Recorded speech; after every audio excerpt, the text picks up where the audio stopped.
عسلامة، مرحبا بكم من الناس الكل، وان شاء الله تكونوا بألف خير يا ربي. وصفتنا لليوم كانت موصلي الحمل علوش طيب في الفور. ما نحكي لكمش على الريحة اللي طالعة منه، طريقة سهلة وبنينة وما تاخوش من وقتكم برشا. يلا معايا تبعوني. هذوما المكونات. لهنا عندي القش متاع علوش، وقصيت لهنا شوية بسلطة، ومن بعد نقول لكم شنو باش نعمل بيه. لهنا خديت كليل 100 مليلتر متاع زيت، ولهنا عندي مغرفة متاع ثوم مرحي، مغرفة متاع ملح. حبيت نقول لكم هذه هي المغرفة اللي نعدل بها، مغرفة صغيرة، مغرفة متاع تابل وكروية، وشطر مغرفة الصغيرة هذيك متاع فلفل اكحل، ومغرفة هذيك هي صغيرة متاع كركم. ونجيو توا للخضرة اللي عنا.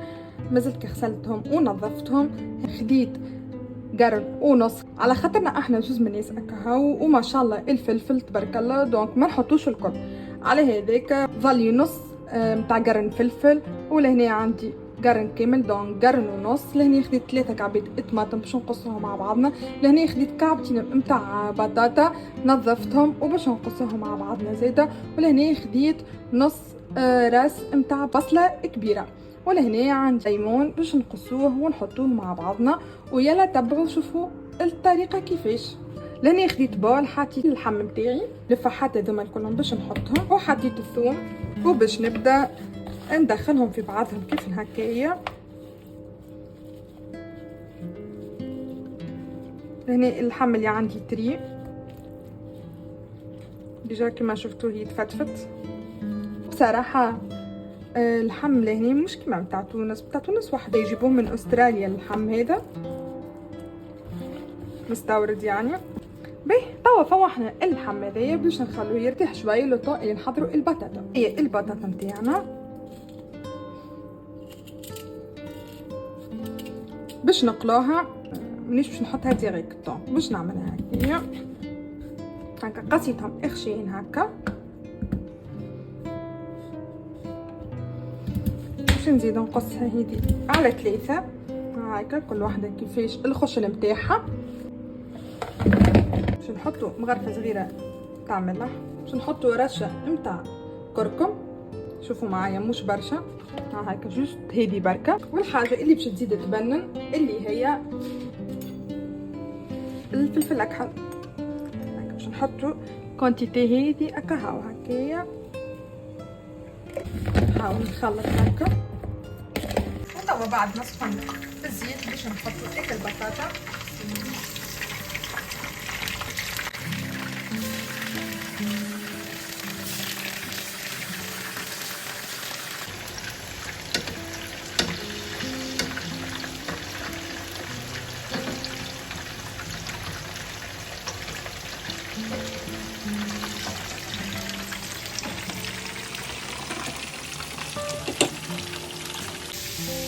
وطبعا باش نقلبوا البطاطا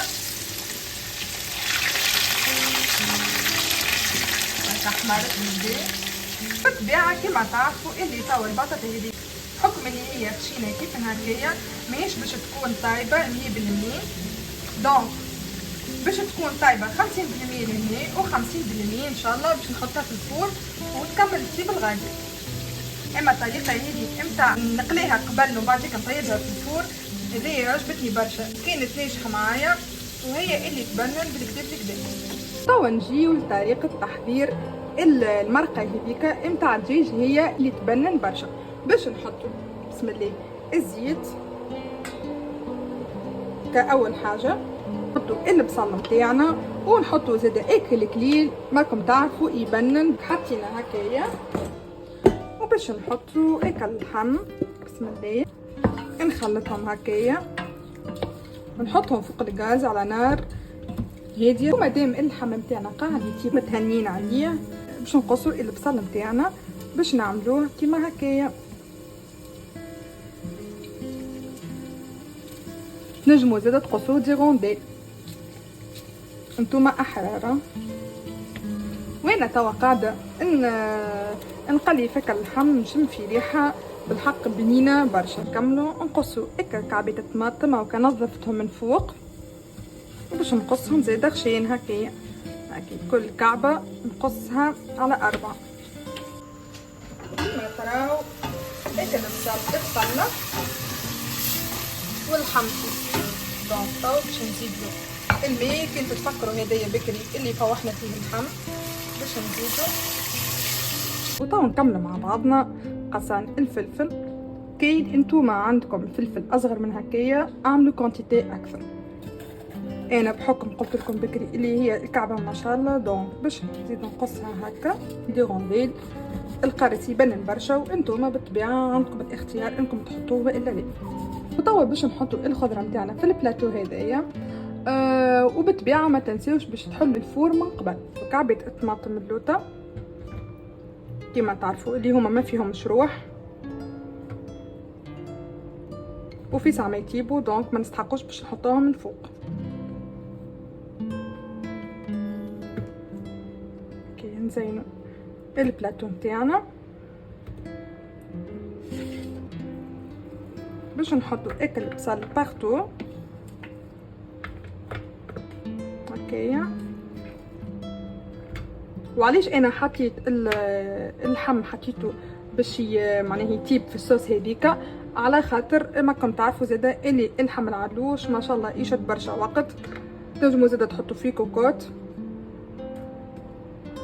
على هذاك انا يعني حطيته في صوص يطيب. سينو كان جاي بالدجاج ما نحطوش الحق ديريكت نحطو في الفور. وش نحط الفلفل هكايا،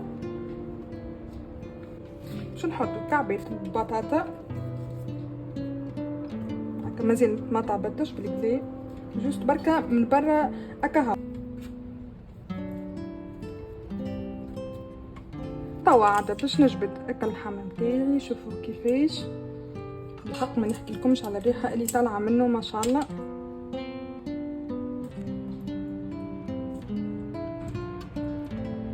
وقلت لكم اللي الكونتيتي هذه راهي نتاع جوج من الناس بركه، بون توكل حتى 3 ماكسيموم. وهذه هيك المرقه اللي عملناها، المرقه الزعره هاكا نحطوها من فوق هكا. وما تنسيوش عاده باش تحطوا هيك لي رونديل نتاع القارص هكايا على خاطره يبنن برشا. وتوا ما بقى لي كاين باش ندخلو للفور. وتوا يا جماعه خرجته من الفور ما شاء الله ما نحكي لكمش على الريحه البنينه. شوفوا ما شاء الله كل شيء طيب في حقه. وزدتها فلفل برا عبيد يزيدوا يبننوا ويزينوا. وبالطبيعه ما تنساوش رشه المعدنوس من فوق، رشه البصل. وحبيت نقول لكم زيادة حاجة أخرى مهمة اللي أنا راني دخلته للفور على درجة حرارة 250 وخليته يطيب نص ساعة. وتوا وصلنا لآخر الفيديو، نتمنى نكون فتكم بالوصفة هذه. وحبيت نقول لكم اللي الخبز هذاك مشري من عند الفيتنامين. وتوا معليا كان نخليكم ونقول لكم صحة بالشفاء بالمسبق.